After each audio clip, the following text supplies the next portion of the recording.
उसके बाद में नेक्स्ट टॉपिक है मीटर ब्रिज। तो अभी हमने जो व्हीटस्टोन ब्रिज पढ़ा था, ये डिवाइस उसी प्रिंसिपल पे काम करता है। डिवाइस का नाम क्या है? Metre bridge. इसका नाम मीटर ब्रिज क्यों रखा जाता है? क्योंकि आप देख रहे हो कि इसके अंदर हमने यहाँ पे एक वायर यूज किया हुआ है। ये जो वायर है ना, ये 1 मीटर लेंथ का होता है। देखो ये एक स्केल भी दिखा रखा है यहाँ पे। तो ये जो स्केल है ये 1 मीटर लेंथ का होगा, और ये जो वायर है ये भी कितना होगा? 1 मीटर लेंथ का होगा। तो क्योंकि 1 मीटर लेंथ का इसमें वायर यूज किया जाता है और व्हीटस्टोन ब्रिज प्रिंसिपल पे ये काम करता है, इसलिए दोनों को मिला के क्या बना दिया इसका नाम? Metre bridge. क्या काम आता है ये? तो जो मीटर ब्रिज है उसका जो मेन यूज होता है वो किसी भी अननोन रेजिस्टेंस की वैल्यू फाइंड करना। अगर कोई भी रेजिस्टेंस है अननोन, जिसकी वैल्यू हमको पता नहीं है, 10 ओम, 20 ओम, 50 ओम कितना है, कुछ आइडिया नहीं है, तो उसको हम इस सर्किट की हेल्प से या इस इंस्ट्रूमेंट की हेल्प से सॉल्व कर सकते हैं, मतलब पता लगा सकते हैं कि वो कितनी वैल्यू का रेजिस्टेंस है। तो किसी अननोन रेजिस्टेंस की वैल्यू फाइंड करने के लिए जो मीटर ब्रिज है वो यूज किया जाता है। तो यूज समझ में आ गया? ठीक है, लिख देते हैं इधर का यूज क्या है? To find the value of unknown resistance. Clear? किसी भी अननोन रेजिस्टेंस की वैल्यू फाइंड करने के लिए हम इसको यूज करेंगे। अब इसमें ये जो इंस्ट्रूमेंट है इसके बारे में भी क्वेश्चन आता है कि इसमें ये क्या क्या चीजें लगी हुई है, इनके बारे में बताओ। तो यहाँ पे ये जो आप स्ट्रिप देख रहे हो, देखो ये जो येलो कलर की स्ट्रिप लगी है, ये एक्चुअल में कॉपर की बनी हुई मोटी मोटी स्ट्रिप होती है, और इनकी थिकनेस ज़्यादा जानबूझ के रखी जाती है ताकि इनका रेजिस्टेंस मिनिमम हो। और रेजिस्टेंस अगर मिनिमम होगा तो अननेसेसरीली वोल्टेज ड्रॉप नहीं होगा, सर्किट अननेसेसरीली वोल्टेज नहीं खाएगा। अगर कहीं पे रेजिस्टेंस होता है इलेक्ट्रिकल सर्किट में, तो जैसे उसमें से करंट पास होगा वो वोल्टेज खाएगा, वोल्टेज कंज्यूम करेगा, वोल्टेज ड्रॉप करेगा। तो हमने इन कॉपर स्ट्रिप्स का जो एरिया है, सरफेस एरिया है या इनकी थिकनेस है वो ज़्यादा रखी हुई है ताकि इनका रेजिस्टेंस क्या रहे? मिनिमम। हमको पता है ना रेजिस्टेंस किसके बराबर होता है, याद करो, R equals to rho L by A. तो ए जितना ज़्यादा होगा रेजिस्टेंस उतना ही कम होगा। तो इस फॉर्मूले के अकॉर्डिंग हमने ये जो एरिया है इनका, सरफेस एरिया है या जो थिकनेस है, क्रॉस सेक्शनल एरिया है ऐसा भी बोल सकते हो, वो स्ट्रिप्स का ज़्यादा रखा हुआ है ताकि रेजिस्टेंस मिनिमम रहे, अननेसेसरी वोल्टेज ड्रॉप नहीं हो। ठीक है, अच्छा, यहाँ पे ये जो वायर है, ये जो वायर है इसके ऊपर भी क्वेश्चन आता है कि ये कौन से मटेरियल का बना हुआ होता है। ये एक स्पेशल वायर होता है, स्टैंडर्ड वायर होता है, और ये जो वायर है ये बना होता है कॉन्स्टेंटन या मैग्नीन एलॉय का। ये एलॉय होते हैं कॉन्स्टेंटन या मैग्नीन। मैं लिख देता हूँ, जो वायर है उसके बारे में क्या याद रखना है? वायर किसका बना हुआ है? कॉन्स्टेंटन या फिर मैग्नीन। कॉन्स्टेंटन या मैग्नीन एलॉय का बना होगा। ये दोनों ही क्या होते हैं? एलॉय। ये दोनों ही क्या है? कॉन्स्टेंटन, या तो कॉन्स्टेंटन का होगा ये वायर, या फिर किसका बना होगा? मैग्नीन का बना होगा। ये दोनों ही एलॉय होते हैं, इनमें से कोई एक वायर यूज किया जाता है। और स्टैंडर्ड वायर बोलने का मतलब ये है कि पूरा वायर एक ही मटेरियल का होगा, एक जैसी थिकनेस का होगा। ऐसा नहीं है कहीं से मोटा है कहीं से पतला है, ऐसा नहीं होगा। ये पूरा वायर ए से लेके बी तक यूनिफॉर्म थिकनेस का होगा। ठीक है, तो इसकी जो मटेरियल है ना, तो इसका मटेरियल में कोई वेरिएशन आएगा, ऐसे नहीं कि यहाँ पे कुछ अलग मटेरियल है, यहाँ कुछ अलग है, यहाँ अलग है। पूरा वायर एक ही मटेरियल का होगा। किसका होगा? या तो कॉन्स्टेंटन होगा या फिर मैग्नीन एलॉय होगा। ठीक है, इनमें से कोई एक मटेरियल हम यूज करके ये वायर बनाएंगे। अब ये ही मेटल क्यों यूज किए हैं या ये ही एलॉय क्यों यूज किए हमने? तो इनकी एक खास बात है, इनकी खास बात क्या है? इनका रेजिस्टेंस हाई होता है, हाई रेजिस्टेंस, और जो टेम्परेचर कोफिशिएंट ऑफ रेजिस्टेंस है जिसको हम अल्फा से रिप्रेजेंट करते हैं वो कम होता है, लो अल्फा। अल्फा मतलब temperature coefficient of resistance. Alpha का मतलब क्या है यहाँ पे? Temperature coefficient of resistance. ये क्या चीज होती है? वैसे जब भी कोई कंडक्टर होता है, कोई भी मेटल वायर होता है, तो अगर आप उसको गर्म करते हो तो आपको पता है कि उसका रेजिस्टेंस इंक्रीज होता है। किसी भी कंडक्टर का टेम्परेचर बढ़ाने से रेजिस्टेंस क्या होगा? बढ़ेगा। किसी भी कंडक्टर का टेम्परेचर बढ़ाने से क्या होगा? रेजिस्टेंस बढ़ेगा। ठीक है, तो जब आप टेम्परेचर इंक्रीज करोगे तो कितना रेजिस्टेंस बढ़ेगा ये उस मटेरियल के नेचर पे डिपेंड करेगा। मान लो आपके पास एक कॉपर वायर है, एक सिल्वर का वायर है, दोनों को गर्म किया, तो दोनों को गर्म करने से ऐसा नहीं होगा कि दोनों का सेम रेजिस्टेंस बढ़ जाएगा। बढ़ेगा तो दोनों का, लेकिन एक का थोड़ा कम बढ़ेगा, एक का थोड़ा ज़्यादा बढ़ेगा। तो कैसे पता चलेगा? तो वो इसी अल्फा से पता चलता है। अल्फा का मतलब क्या है? टेम्परेचर कोफिशिएंट ऑफ रेजिस्टेंस, जो कि अलग अलग मटेरियल के लिए अलग अलग होगा। जिस मटेरियल के लिए अल्फा ज़्यादा होगा, याद रखना है, जिस मटेरियल के लिए अल्फा ज़्यादा है, इसका मतलब ये है कि उस मटेरियल का टेम्परेचर बढ़ाने से या कम करने से रेजिस्टेंस में चेंज ज़्यादा आएगा। जिस मटेरियल का अल्फा ज़्यादा, उस मटेरियल का टेम्परेचर चेंज करने से, चाहे टेम्परेचर बढ़ाओ या कम करो, उसका रेजिस्टेंस ज़्यादा चेंज होगा। और अगर किसी मटेरियल के लिए, जैसे इन दोनों के लिए अल्फा कम है, लो है, इसका मतलब क्या है? अल्फा कम होने का मतलब है कि अगर आप इस मटेरियल का टेम्परेचर ज़्यादा या कम भी करोगे तो भी इसके रेजिस्टेंस में कम वेरिएशन आएगा, मिनिमम वेरिएशन आएगा।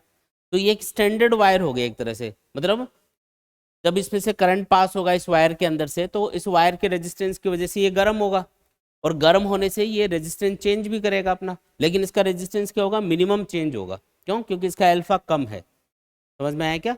तो हमें ऐसा मटेरियल चूज करना था, ऐसा मटेरियल लेना था जिसका रेजिस्टेंस टेम्परेचर चेंज होने से चेंज नहीं हो, क्योंकि जब आप एक्सपेरिमेंट करोगे तो हो सकता है कि आप 10-15 मिनट तक इसको, बैटरी को ऑन करके रखो, तो क्या होगा? ये वायर गर्म होता जाएगा और गर्म होने से इसका रेजिस्टेंस चेंज होता जाएगा, तो बहुत ज़्यादा वेरिएशन आएगा। तो जो आपने वैल्यू इसकी ली होगी या शुरुआत में जो वैल्यू रही होगी उससे तो डिफरेंट हो जाएगी ना वैल्यू, तो फिर कैलकुलेशन गड़बड़ हो सकती है। इसलिए हम क्या करेंगे, जानबूझ के हम ये एलॉय यूज़ करेंगे। क्लियर एकदम बात? ठीक है, सिंपल सा है एकदम। ठीक है, इसके बाद में जैसे कोई भी अननोन रेजिस्टेंस है उसकी वैल्यू फाइंड करोगे तो उसके लिए हम इसको यूज़ करेंगे। तो इसका बेसिक प्रिंसिपल क्या है? तो प्रिंसिपल क्या है? व्हिटस्टोन ब्रिज, है ना। इसका जो अगर प्रिंसिपल पूछ लिया जाए ना तो क्या लिखोगे?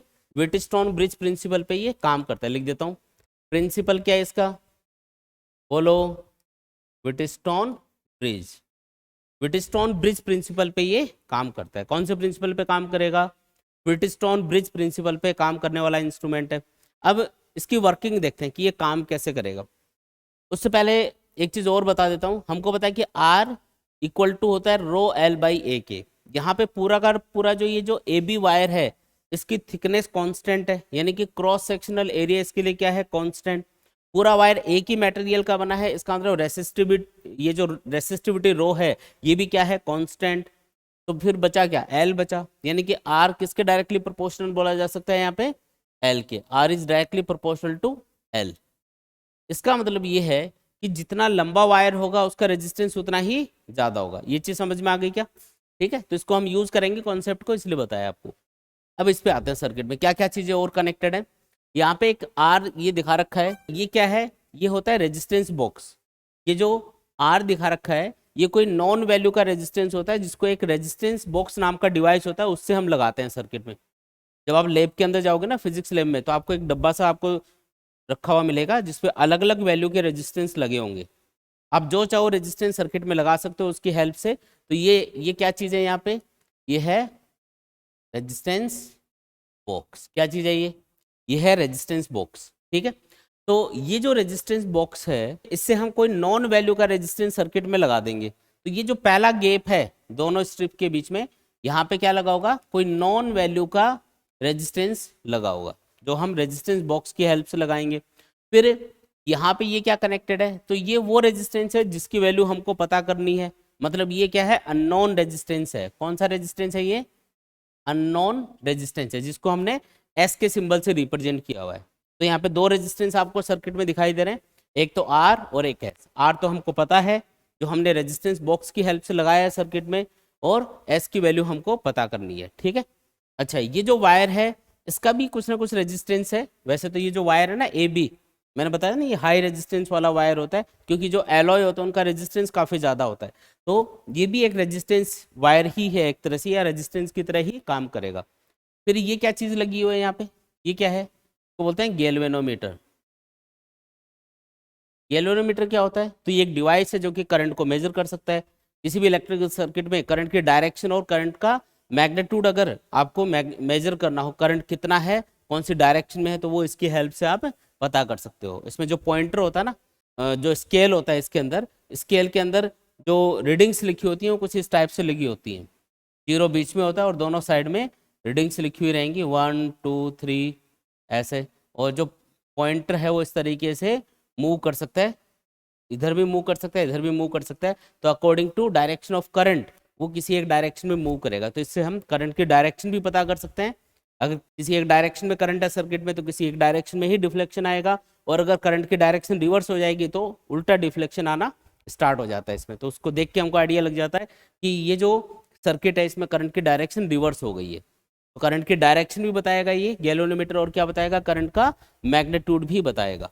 ठीक है, चलो जी, अब हम ये बात करते हैं कि ये काम कैसे करेगा, मतलब इसकी वर्किंग देखते हैं। ठीक है, तो वर्किंग में देखो सबसे पहले हम क्या करेंगे, यहाँ पे कोई नॉन वैल्यू का रेजिस्टेंस लगा देंगे, यहाँ पे अननोन रेजिस्टेंस को कनेक्ट कर देंगे दूसरे वाले गैप के अंदर, और फिर ये जो गैल्वेनोमीटर है इसका ये दूसरा जो सिरा है, इस सिरे पे एक मेटल की छोटी सी की लगी होती है जिसको जोकी बोलते हैं। क्या बोलते हैं उसको, जोकी, जिसको मैं जे के सिंबल से रिप्रेजेंट कर रहा हूँ। जोकी एक की होती है, मेटल की एक की होती है, और उसको आप वायर के ऊपर अलग अलग पॉइंट पे टच करोगे तो उससे आप रीडिंग ले सकते हो। वो नुकीला सा होता है आगे से, वो जो मेटल का पीस होता है ना जिसको जोकी बोल रहे हैं, वो आगे से शार्प होगा। नहीं तो क्या होगा कि अगर आप सीधा वायर को ही ऐसे वायर को छील लेते हो और उसको टच करते हो तो वायर तो मोटा होता है, तो प्रॉपर आपको ये पता चल नहीं लगेगा कि आपने एग्जैक्टली कहाँ पे किस पॉइंट के ऊपर उसको टच किया हुआ है। यहाँ पे मिलीमीटर तक की रीडिंग लिखी होती है, तो एग्जैक्ट रीडिंग आनी चाहिए। तो उसके लिए हमने क्या किया, एक मेटल का नुकीला सा शार्प सा एक टुकड़ा उससे अटैच कर दिया जिसको हमने जोकी नाम दे दिया, और उस वायर के ऊपर जोकी को टच कर करके देखना है। तो हमको एक्सपेरिमेंट कैसे करना है, सबसे पहले ये रेजिस्टेंस कनेक्ट कर देने, है ना। ये तो है रेजिस्टेंस बॉक्स जिसकी हेल्प से हमने नॉन रेजिस्टेंस आर लगा दिया, यहाँ पे अननोन रेजिस्टेंस कनेक्ट कर दिया। अब जोकी को ए पॉइंट से आगे, है ना, इस तरीके से उठा उठा के टच करना है और गैल्वेनोमीटर की रीडिंग देखते रहनी है। आप क्या देखोगे कि यहाँ पे जब आप इस जोकी को टच करोगे तो आपको गैल्वेनोमीटर कुछ डिफ्लेक्शन शो करेगा।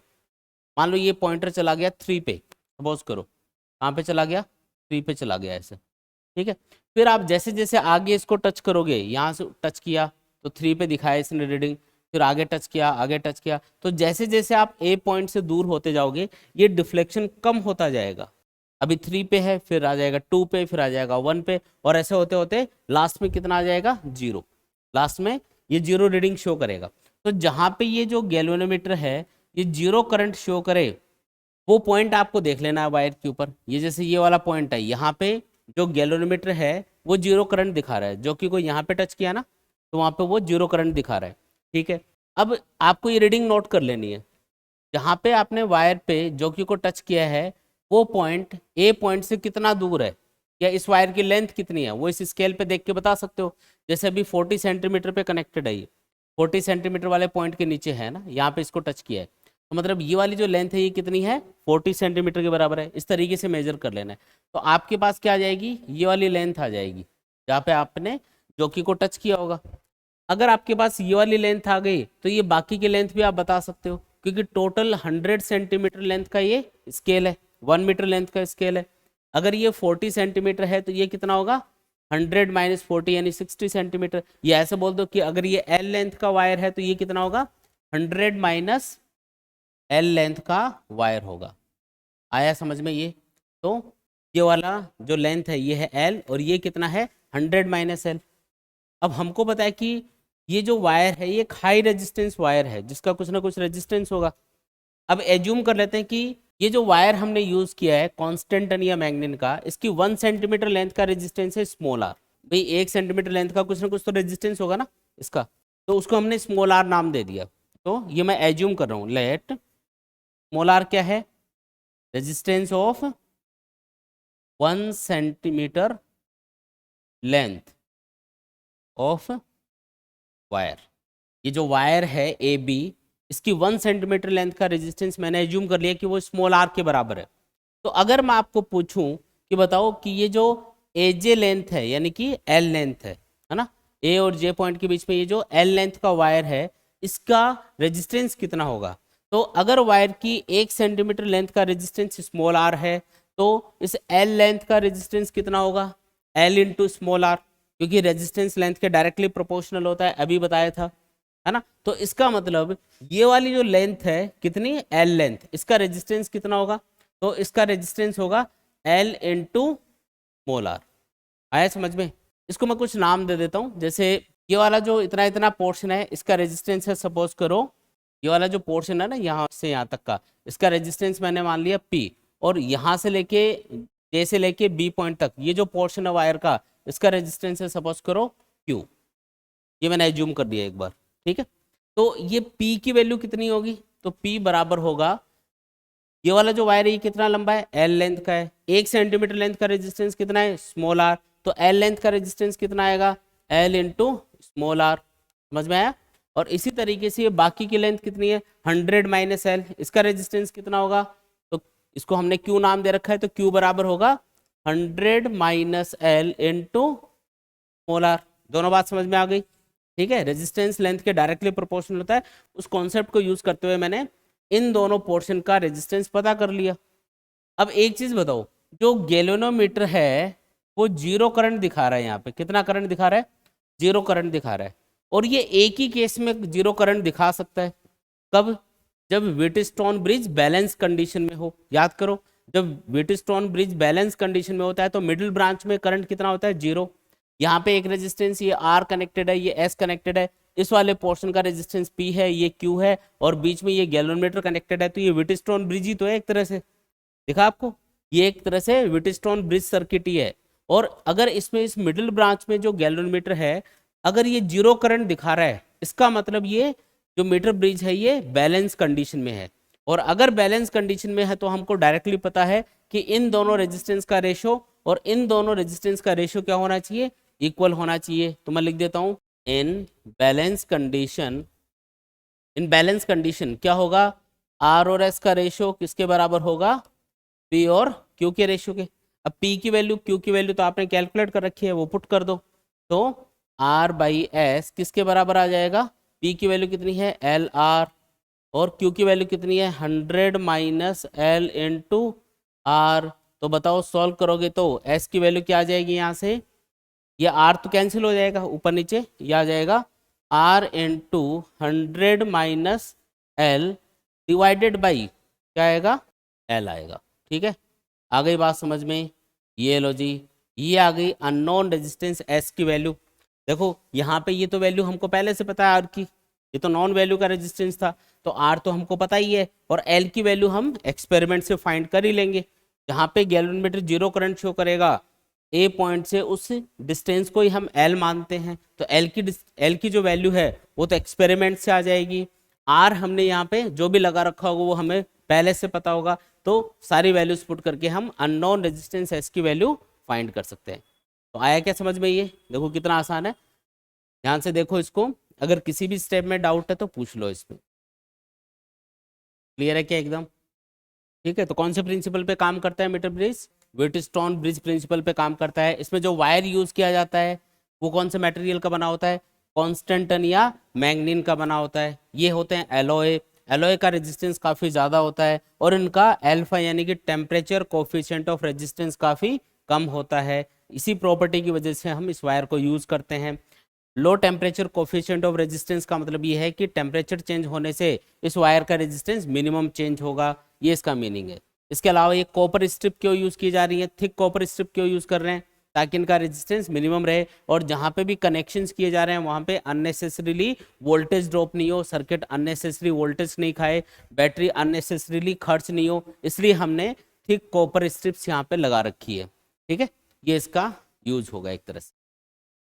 चलो, तो जो नेक्स्ट क्वेश्चन है उसमें पूछा जा रहा है, in a metre bridge the null point is found at a distance of 40 centimetre from ए।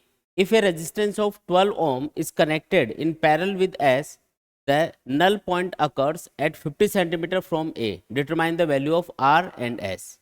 देखो यहाँ पे इस सर्किट के अंदर ये वाला जो रेजिस्टेंस है R और ये वाला जो रेजिस्टेंस है S, ये दोनों ही अननोन है। पहले इसने ये बोला कि जब अकेला यहाँ पे S रेजिस्टेंस कनेक्टेड है, ये वाला रेजिस्टेंस बाद में कनेक्ट किया गया है, शुरुआत में ये R यहाँ पे कनेक्टेड है और S यहाँ पे कनेक्टेड है। तो हमने देखा कि जो नल पॉइंट है, नल पॉइंट मतलब जहाँ पे जीरो डिफ्लेक्शन मिलेगा, गैल्वेनोमीटर जहाँ पे जीरो करंट शो करेगा, गैल्वेनोमीटर जहाँ पे जीरो करंट शो करेगा, वो वाला जो पॉइंट है वो कहाँ पे मिल रहा है, फर्स्ट केस में 40 सेंटीमीटर डिस्टेंस पे मिल रहा है। क्वेश्चन में बोला गया कि वो 40 सेंटीमीटर डिस्टेंस पे है। उसके बाद में हमने क्या किया, एस के पैरेलल में एक 12 ओम रेजिस्टेंस कनेक्ट कर दिया।